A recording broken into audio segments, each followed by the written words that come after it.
नमस्कार शेतकरी बंधूंनो, आपला भुईमुग 60 ते 65 दिवसाचा झालेला आहे आणि अशातच आपल्याला भुईमुगामध्ये तिसरी फवारणी कोणती करायची त्याबद्दल हा व्हिडिओ आहे।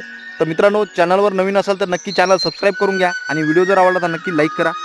तर मित्रांनो, यामध्ये आपल्याला आपला भुईमुग 60 ते 65 दिवसाचा झाल्याच्या नंतर यामध्ये आपल्याला स्ट्रॉंग बुरशीनाशक म्हणजेच आझोस्ट्रोबिन आणि डायफेनोकोनाझोल कॉम्बिनेशन असलेलं केडो किंवा अमिस्टा टॉप दोन्हीपैकी कुठलंही एक बुरशीनाशक 20 मिली प्रति 10 लिटरच्या पंपासाठी घेऊन फवारणी करायची आहे।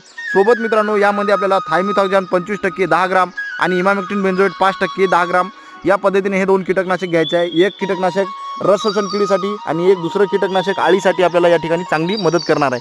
सोबत मित्रांनो, आपल्याला 05234 100 ग्राम प्रति 10 लिटरच्या पंपासाठी टाकून आपल्याला फवारणी करायची आहे। नक्कीच तुम्हाला शेंगा चांगल्या क्वालिटीच्या आणि चांगल्या क्वांटिटीच्या होतील।